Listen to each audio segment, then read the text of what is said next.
गर्भवती बहू को मिली 2 रोटी की सजा। जब सास ने कमरे में झांका तो पैरों तले जमीन खिसक गई। रसोई में आटा गूंथते हुए सुमित्रा जी के चेहरे पर थकान से ज्यादा झुंझलाहट साफ झलक रही थी। उनके हाथ जितनी तेजी से चल रहे थे उससे कहीं ज्यादा तेज उनका दिमाग चल रहा था। वो मन ही मन बुदबुदा रही थी, क्या जमाना आ गया है। हमारे वक्त में तो 9वें महीने तक हम पूरे घर का खाना अकेले बनाती थी, और आज की बहुएं जरा सा पैर भारी क्या हुआ सीधा पलंग पकड़ लिया। क्या पता डॉक्टर ने सच में बेड रेस्ट कहा भी है, या ये दोनों मियाँ बीवी मिलकर मुझे काम वाली बनाने की साजिश रच रहे हैं। सुमित्रा जी का मन किसी उबलती हुई कढ़ाई की तरह खौल रहा था।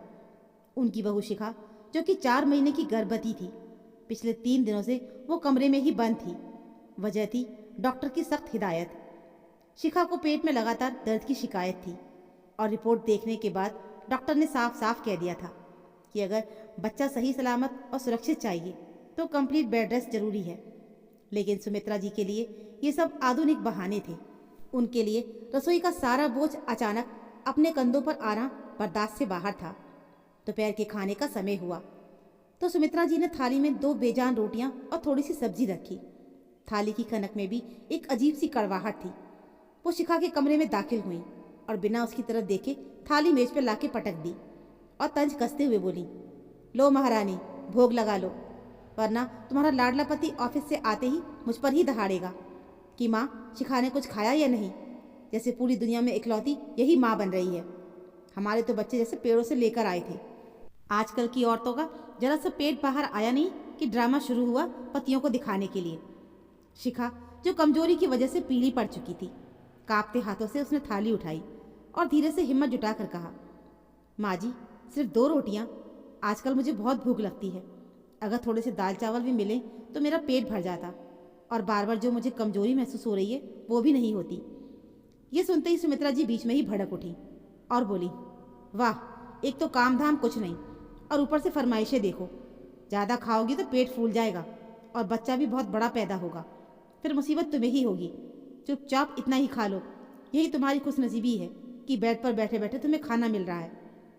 पढ़ी लिखी शिखा को समझ नहीं आ रहा था कि वो अपनी सास को कैसे समझाए कि इस वक्त उसे पोषण की ज़रूरत है, सजा की नहीं। रात को जब रोहित ऑफिस से लौटा तो उसने शिखा की सूजी हुई आंखें देख ली। शिखा ने सुबकते हुए सारी बात रोहित को बता दी। रोहित अपनी माँ के स्वभाव को बहुत अच्छी तरह से जानता था। वो समझ गया कि इस वक्त बहस करने से आग और भड़केगी, इसलिए उसने मुस्कुराकर शिखा का हाथ थामा और कहा, चिंता मत करो शिखा, मैं एक ऐसा रास्ता निकालूंगा जिससे सांप भी मर जाए और लाठी भी न टूटे। अगले दिन रोहित जब घर लौटा तो उसके हाथ में ढेर सारे फल और ड्राई फ्रूट्स के पैकेट थे।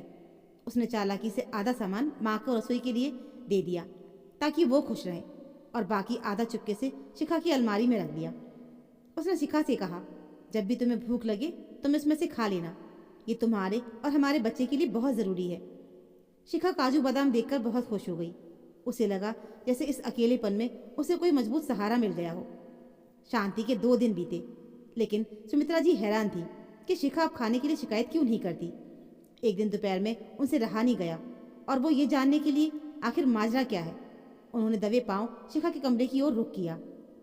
दरवाजे की दरार से उन्होंने देखा कि शिखा बड़े मजे से पैकेट से निकालकर काजू और किशमिश खा रही है। सुमित्रा जी का पारा 7वें आसमान पर पहुंच गया।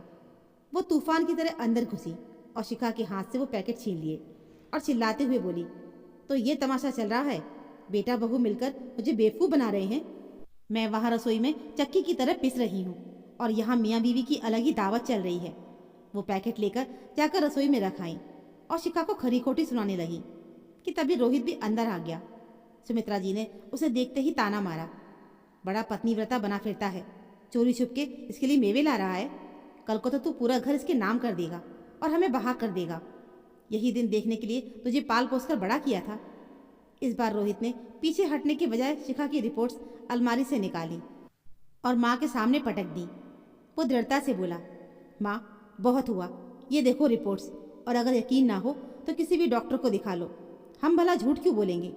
आप एक माँ होकर अपनी बहू की भूख नहीं समझ पा रही। सिर्फ कुछ महीनों की मदद ही तो मांगी थी, पर आपने तो उसे चोर ही बना दिया। शिखा को कम खाना दोगी तो बच्चे पर क्या असर पड़ेगा? क्या आपको उसकी फिक्र नहीं है? तभी घर के मुख्य द्वार से रोहित के पिता कमल जी अंदर आए। उन्होंने बाहर खड़े होकर सब कुछ सुन लिया था। वो धीमे लेकिन भारी स्वर में बोले, सुमित्रा, आज मुझे तुम पर बहुत शर्म आ रही है।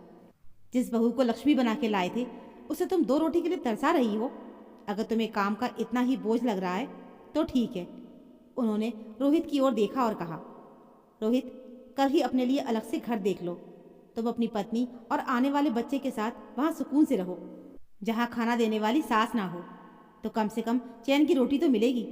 मैं नहीं चाहता कि मेरी बहू और मेरा पोता इस नफरत भरे माहौल में रहे।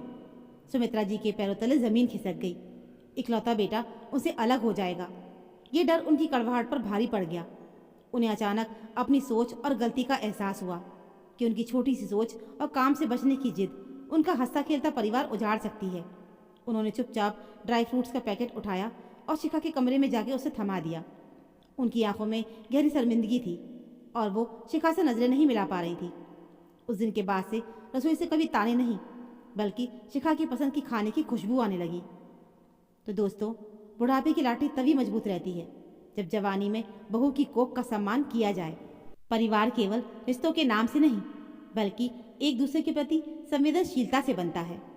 तो दोस्तों, उम्मीद है आपको हमारी कहानी ज़रूर पसंद आई होगी। कहानी अच्छी लगी हो तो प्लीज़ वीडियो को लाइक और चैनल को सब्सक्राइब ज़रूर कर लीजिएगा। मिलते हैं फिर एक और नई कहानी के साथ। तब तक के लिए धन्यवाद।